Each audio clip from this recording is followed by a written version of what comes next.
अभी एक ऐसा टाइम में आके पहुँचे हम लोग कि फॉर्म फिलअप ख़त्म हो गया है, एप्लीकेशन विंडो ऑन हुआ है, CHSL 2024 का आंसर किया गया है, RBE से जो शुभम का चैनल है उसमें से जो भयंकर कट ऑफ प्रेडिक्शन है वो भी हो गया है। तो बहुत लोगों को लग भी रहा है कि उसके CHSL टायर 2 में जाना मिलेगा कि नहीं मिलेगा। बहुत लोग लग रहा है नहीं, अकॉर्डिंग टू हिज सजेशन मुझे तो ये नंबर नहीं आ रहा है, मुझे नहीं मिलेगा जाना टायर 2 तक, तो आई कैन कंसिडर CGL 2024।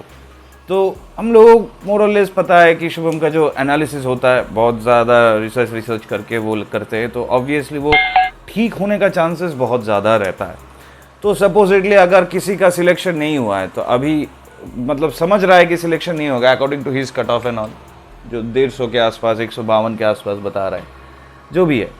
तो अभी क्या करना चाहिए CGL 2024 absolutely for West Bengal candidates, मैं ये बात बता रहा हूँ, but it would not be limited to West Bengal only. क्या बात है, अभी डॉक्यूमेंट्स का बहुत एक प्रेशर है तुम लोगों में। मैं अभी एक कैंडिडेट से बात कर रहा था, सिद्धि जैन, तो उनका क्या हो रहा है, कोलकाता से बिलोंग करते, तो उनका क्या हो रहा है, उनका जो EWS का सर्टिफिकेट है वो क्रूशियल डेट के अंदर नहीं है। फिनेंशियल ईयर वही है इनकम का, लेकिन EWS का सर्टिफिकेट क्रूशियल डेट के अंदर नहीं है। तो she is getting scared, afraid क्या उसका कैंसिल हो जाएगा ये वो। मैं ये सुन के मुझे बहुत ये लगा कि बहुत सारे लोगों का तो ऐसा है कि SC certificate, ST certificate, OBC certificate, EWS certificate, ये सब सर्टिफिकेट लेके बहुत ज़्यादा लोग बहुत ज़्यादा परेशान हैं। belonging from UR myself, I have never fallen into these things, but अभी अगर किसी का क्रूशियल डेट में नहीं आ रहा है, वो नहीं आ रहा है, ये नहीं आ रहा है, तो बहुत ज़्यादा मुश्किल है। तो दो चीज़ मैं बताने वाला हूँ। एक, अगर किसी का ऐसा स्पेशल केस है जो ये वीडियो देख रहे हो बिलोंगिंग फ्रॉम वेस्ट बंगाल की EWS क्रूशियल डेट में नहीं था, फिर भी यू गॉट सिलेक्शन के बाद you got in the department, क्योंकि SSC खुद अभी कोई DV नहीं करता है, तो डायरेक्ट डिपार्टमेंट DV करता है। क्या डिपार्टमेंट रिजेक्ट कर देता है, सिलेक्ट कर लेता है, ये सब भी देखना पड़ेगा। तो डिपार्टमेंट सिलेक्ट करता है या रिजेक्ट करता है, ये सब भी देखना पड़ेगा। तो किसी का अगर कोई एक्सपीरियंस है, जो लोग EWS सर्टिफिकेट क्रूशियल डेट में नहीं था फिर भी डिपार्टमेंट ने सिलेक्ट किया है या रिजेक्ट किया है, मुझे तो नहीं लगता है कोई डिपार्टमेंट रिजेक्ट करता है, बट फिर भी अगर किसी का एक्सपीरियंस है तो ज़रूर इस वीडियो के नीचे कमेंट में बताना, सिद्धि के लिए बहुत ज़्यादा हेल्प हो जाएगा and many more like her. But point ये है जो मैं बताने वाला हूँ वो है, बहुत सारे लोगों का हो सकता है क्रूशियल डेट के अंदर नहीं है, तो वो लोग क्या कर रहे हो, टेंशन कर रहे हो, सोच रहे हो किससे पूछे, कोई मुझे मैसेज कर रहे हो, कोई और क्रिएटर को मैसेज कर रहे हो। देखो, अगर क्रिएटर SC से गया हुआ है तो he can help you SC, लेकिन एक क्रिएटर तो सारे कैटेगरी से बिलोंग नहीं करेगा। तो the main important thing here, दो चीज़ मैं बताऊँगा इस वीडियो में। फर्स्ट थिंग जो है वो है take information from trusted resources. अब ट्रस्टेड रिसोर्स क्या होगा यहाँ पे, SSC ER का जो ऑफिस है, बहुत लोगों को पता नहीं है, ईस्टर्न रीजन का जो हेडक्वार्टर्स है वो निज़ाम पैलेस के पास है। निज़ाम पैलेस में कौन सी फ्लोर है ये है सब कुछ पता है। तो अगर आप गूगल में सर्च करोगे SSC ER ऑफिस तो निज़ाम पैलेस का पूरा एड्रेस आ जाएगा। तो अगर आपका जेन्युइन क्वेरी है, आपको समझ में नहीं आ रहा है, पूरा देर तक जाए, फिर अगर कैंडिडेचर ही कैंसिल हो जाए, क्या करेंगे नहीं करेंगे, then it's better application window, correction window open होगा 10 तारीख को। तो करेक्शन विंडो ओपन होने से पहले you guys visit the office, किसी एक से बात करो कि सर, बहुत रिस्पेक्ट से बात करो कि सर मेरा ये EWS का जो सर्टिफिकेट है इसमें थोड़ा सा मुश्किल हो रहा है, क्या मेरा कैंडिडेचर कैंसिल हो जाएगा, अगर नहीं होने के लिए कोई रास्ता क्या है, क्या रास्ता हो सकता है, ये सब पूछ लो। क्योंकि अगर इन्फॉर्मेशन आपका सही सोर्सेज से लोगे तो you will be content and condemned, मतलब आप फिर तैयारी कर सकोगे with your peace of mind. क्योंकि अभी आप लोग तैयारी भी नहीं कर रहे हो, घूम रहे हो, फिर रहे हो, इसका ऑफिस उसका ऑफिस, हाई कोर्ट, जजेस कोर्ट, ये सब जगह घूम रहे हो फॉर द सर्टिफिकेट्स। अभी टाइम पढ़ाई का है, तो इट्स बेटर कि you go into that validated sources. मैं बोलूँगा सब मिल के मत चले जाओ, ऑब्वियसली मैं मार खा जाऊँगा फिर। तो जिसका जेन्युइन क्वेरी है, 1 2 लोग, 3 लोग, 4 लोग, 5 लोग जाओ, जाके पूछ के आओ कि क्या हम क्या कर सकते हैं। If you are eager to know then they will help you. मैं खुद सरकारी नौकरी करता हूँ, सरकारी नौकरी में सब लोग अप्रोचेबल नहीं होगा ऑब्वियसली, बट कोई यंग बंदे ज़रूर मिलेगा, कोई ओल्ड बंदे भी है जो अप्रोचेबल लगता है, उससे भी जाके बात करो। सबसे अगर बात करोगे किसी न किसी से आपको इन्फॉर्मेशन मिल जाएगा। याद रखना, ये इन्फॉर्मेशन लेना तुम्हारा दाय है, उनका कोई जाता आता नहीं है। तुम्हारा सिलेक्शन होता है कि नहीं होता है, तुम्हारा जाता आता है। So you have to incur that information from them, that valid and authentic information. Otherwise you will be in a diaspora situation throughout the entire process, क्योंकि अगर कैंडिडेचर कैंसिल हो जाए, डीवी तक तो गया, फिर अगर कैंसिल हो जाए, ये सब घूमता रहेगा. तो it's better you go into that source and confirm your candidature. मिलेगा नहीं मिलेगा बस. नाउ ये बात तो हो गया एक. और दूसरी पार्ट जो है इस वीडियो का, अभी तक ये वीडियो देख रहे हो, I am obviously very very sure कि तुम लोगों का बहुत ज़्यादा डाउट्स आ रहा है.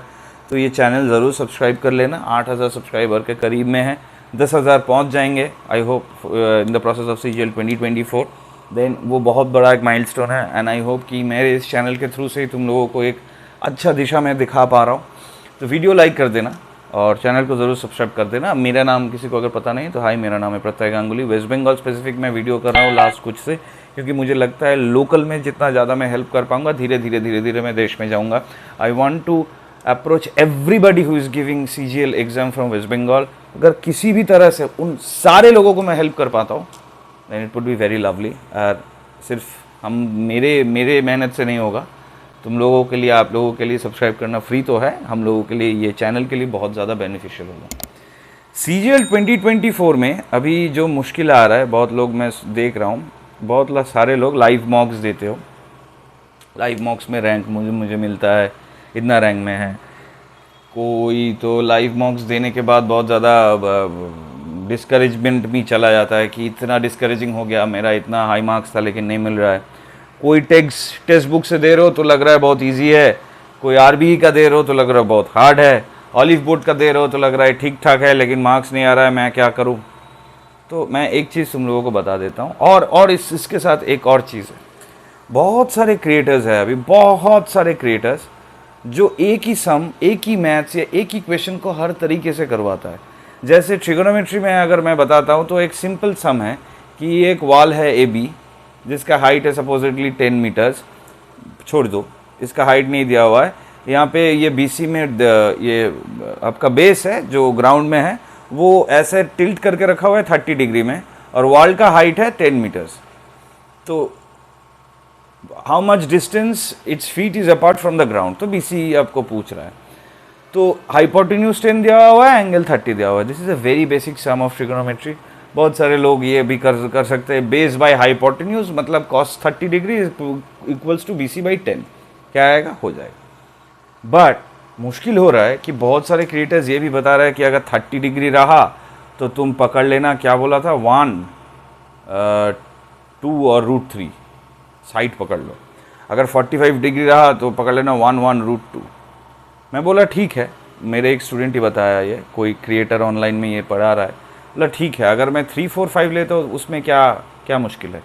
मैं अगर 6 8 10 लेता हूँ, ये सारे राइट एंगल ट्रायंगल का पेयर्स है, उसमें क्या मुश्किल है. कोई जवाब नहीं है. मैं ये बोलना चाहता हूँ, this was just an example.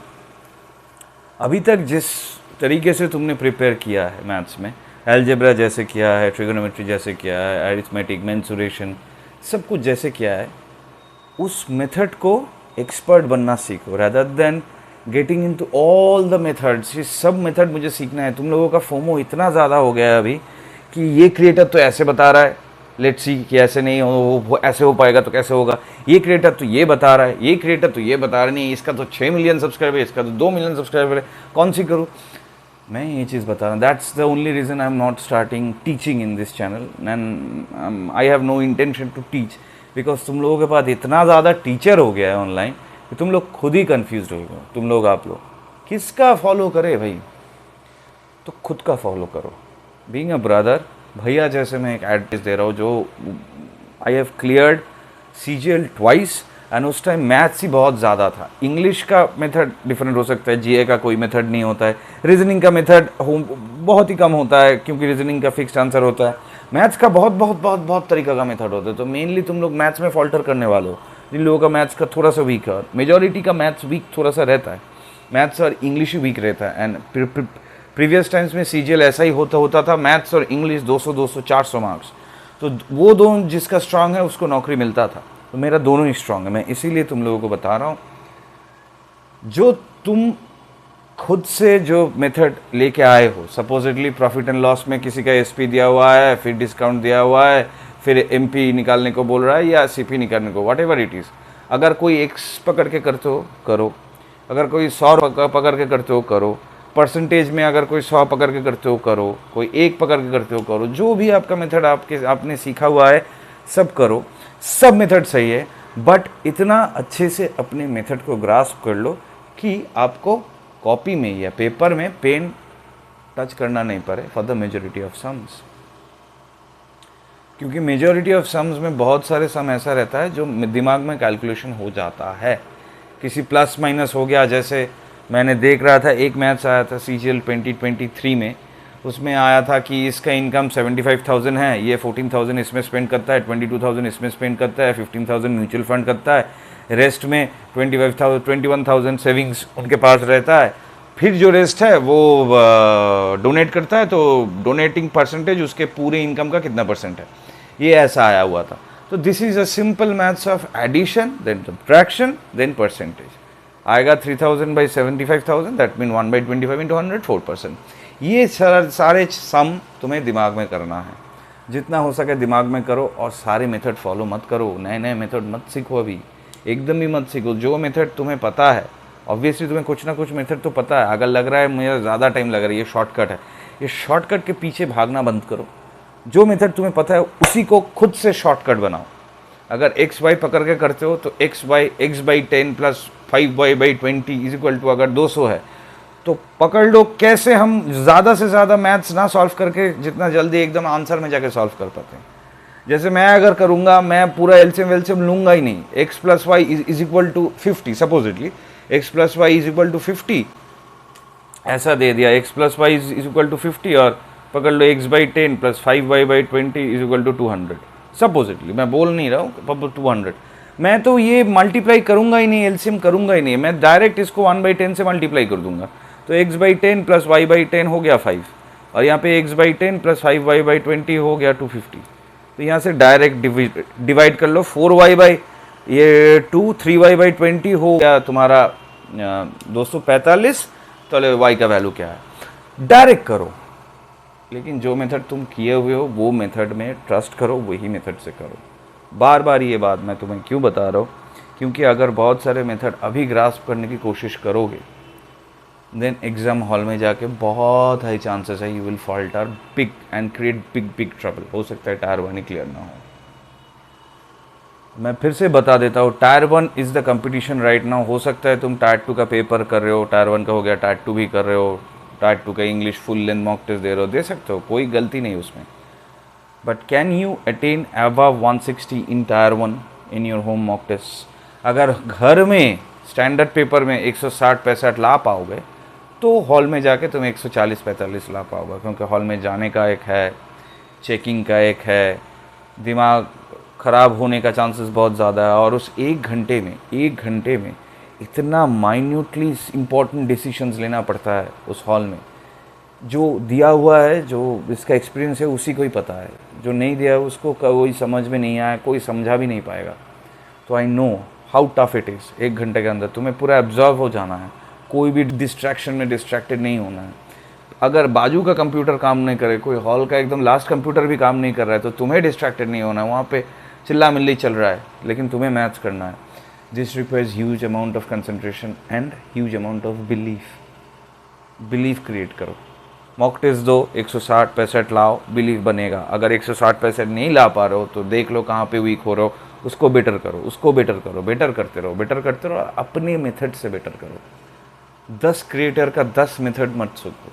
मैं अगर अभी ट्रिगोनोमेट्री करना स्टार्ट करूँगा तो मैं अपने खुद से मेथड से करूँगा। लेकिन मेरा जो सिंपल सजेशन है तुम लोगों का एक भैया से, सारे मैथ्स जितना सिंपल हो सके उतना सिंपलिस्टिकली करो। फॉर्मूला जितना कम याद रख सकते हो ठीक है, लेकिन मैथ्स से जितना सिंपल है सिंपल करना ही चाहिए। मेंसुरेशन में सरफेस एरिया, वॉल्यूम, ये सब फार्मूला याद रहना चाहिए।